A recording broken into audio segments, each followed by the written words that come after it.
Isang magandang-maganda at mapagpalang araw sa inyong lahat mga kababayan at sa aking mga kaklase. So what's up sa inyo? Ngayon magsasagawa ako ng isang survey regarding sa topic na abortion. Ano pong pangalan ninyo, magandang binibini? Shara Fernandez.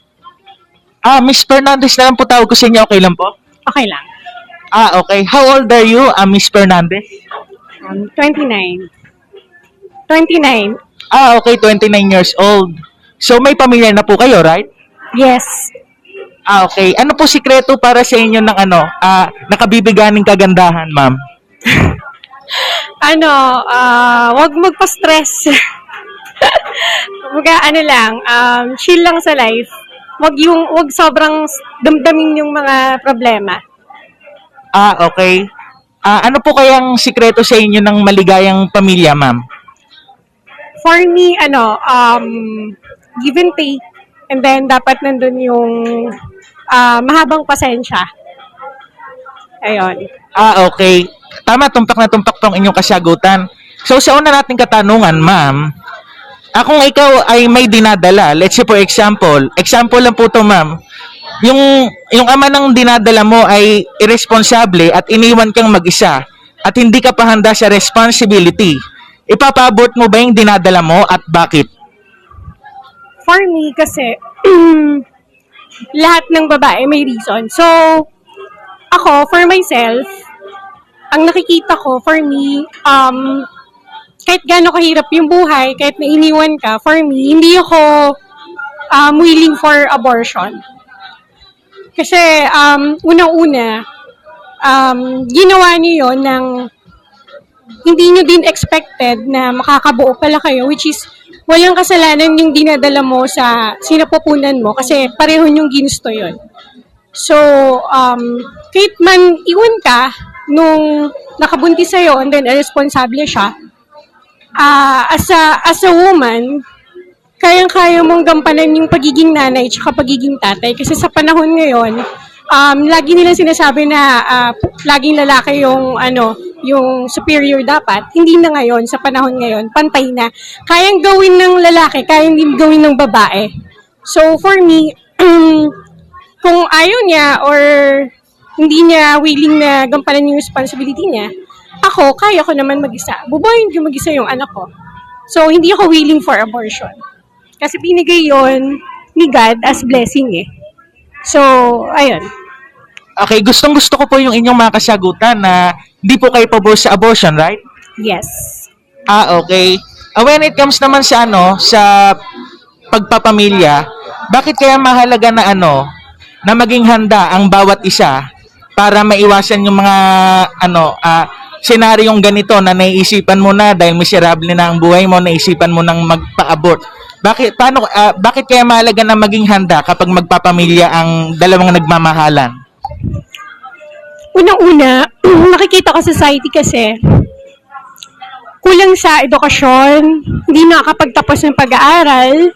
That's why yung mga bata ngayon, nagkakaroon sila ng poverty, yung nabubuntis ng maaga, hindi pa sila ready magka-family dahil doon sa situation nila.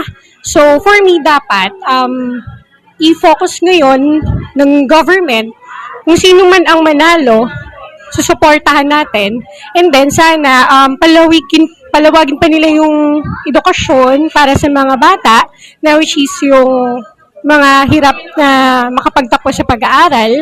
Sana matulungan din nila para magkaroon ng magandang buhay. 'Di ba? Kasi hindi naman po pwedeng mag-aasawa ka ng maaga, both kayo, hindi kayo parehong ready. So, ang magiging kawawa lang in the future, yung magiging anak nyo. So, mas maganda kung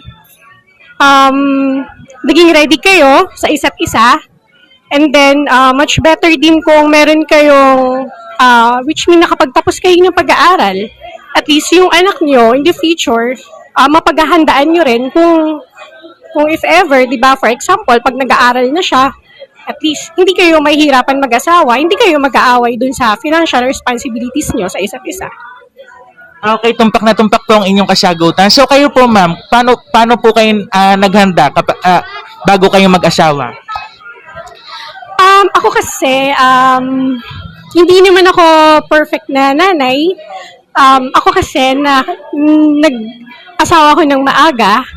So ngayon, since ako naman, ginagawa ko yung responsibility ko as a mother.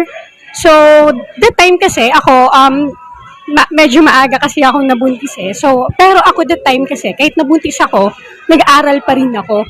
Kasi, syempre, ayoko na, at the end of the day, iisipin ko yung future ng anak ko, syempre.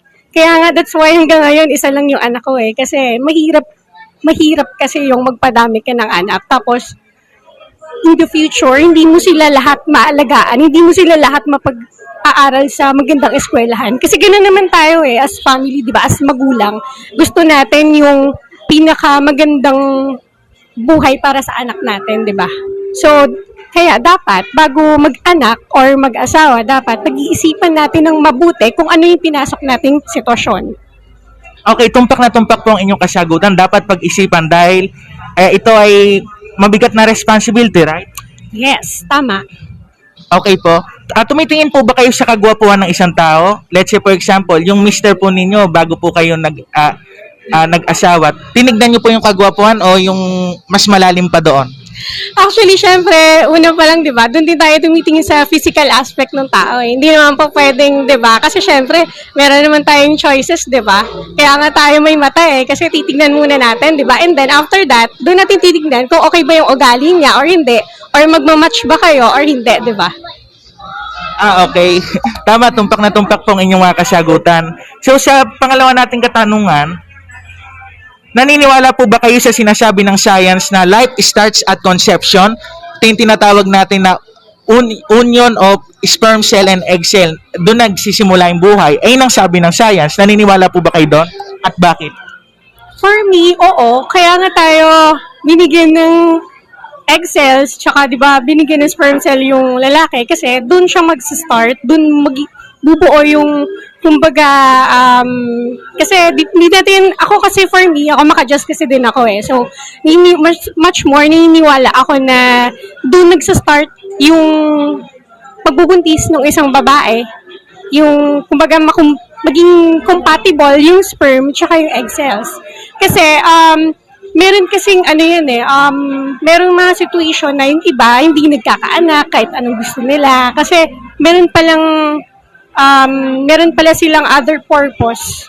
Kaya, kumbaga, nasa, ano din natin, nasa babae din yon kung kaya niya ba mag-produce ng bata sa sinapupunan or hindi.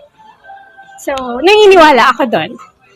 Okay, tumpak na tumpak po ang inyong kasagutan. So, yun, nade-develop yung embryo, tapos unting-unting nagkakaroon ng mga body parts, yung katawan ng bata, unting-unting nade-develop. Tama po ba? Yes. Okay. So, ito ang sabi ng science. Pero sinusuportahan ito ng Bible. Binabanggit sa Psalm 139:16, "Your eyes even saw me as an embryo. All its parts were written in your book regarding the days when they were formed, before any of them existed." In Tagalog, in Awit 139:16, "Nakita ko ng mga mata mo kahit noong binhi pa lang ako. Ang lahat ng bahagi ko ay nakasulat sa iyong aklat tungkol sa mga araw ng mabuo ang mga iyon, bago pa mabuo ang alinman sa mga iyon." So ano po makokomento ninyo sa tekstong ito? Awit 139:16. For me kasi, siguro, meron tayong purpose sa mundo, kaya tayo yung pinili na mabuhay, di ba? So, kumbaga, ang sinabi nga sa Bible, kung nakita ako ng mga mata mo kahit noong binhi pa lang ako, so ibig sabihin nun, hindi ka palang naisisilang sa mundo. Alam na ni Lord yung magiging purpose mo sa buhay. Kaya ikaw yung choice, kaya ikaw yung pinili niya na may panganak dito sa mundo. Okay, tumpak na tumpak po ang inyong kasagutan. So, para sa Diyos, napakahalaga ng buhay para sa Diyos, right? Kaya hindi to dapat kitilin, right? Tama. Okay, tumpak na tumpak po ang inyong kasagutan. Sa panguling tanong natin, kung ang abortion ay nangangahulugang pagkitil sa buhay ng tao sa sinapupunan pa lang para mahihinto lamang ang pregnancy o pagdadalang tao, sa ibang palagay sinasang-ayunan ito ng Diyos at bakit? idagdag na rin natin yung motivation, ay motivation na maibibigay mo. Para sa akin, hindi yun sinasangayunan ng Diyos. Kaya tayo nandito sa mundo kasi tayo yung pinili niya na mabuhay dito kasi may purpose tayo. So, para sa akin, yung mga nag-abortion, siguro sa ngayon kasi nandito pa sila nabubuhay, walang sa ibang bansa, 'di ba? Okay sa kanila, legal sa kanila. Pero pagdating sa mata ng Diyos, lahat tayo, pag namatay, pare-pareho. Kung ano man ang ginawa mong kabutihan or kasamaan dito sa mundo, pagdating sa mata ng Diyos ay taas. Lahat ng yon hindi mo maitatago sa Kanya kung ano man yung mga nagawa mo noon. So, dapat, for me, as a woman, dapat, kahit sabihin mo na nabuntis ka ng maaga, gampanan mo na lang yung biglang pagiging nanay. Kahit hindi mo naabot yung pangarap mo, kahit sa anak mo na lang, susuportahan mo siya para maabot niya yung mga pangarap niya. Kasi tayo mga babae, kaya tayo yung pinili na magdala ng bata sa sinapupunan. Kasi tayo yung pinaka-source, tayo yung pinaka-bunga. So kung walang babae, wala ring nanay tsaka tatay dito sa mundong to. Okay, gustong-gusto ko po yung inyong mga kasagutan. Pero matanong ko lang po, ma'am, may lahi po ba kayong foreigner? Half. Yung lolo ko Spanish and then yung tatay ko is Israeli. Wow, nakakatuwa naman po. So, maraming salamat po sa inyong katumpak-tumpak na mga kasagutan. Tunay nga pong beauty and brain po kayo. Kaway-kaway naman po kayo. Hello!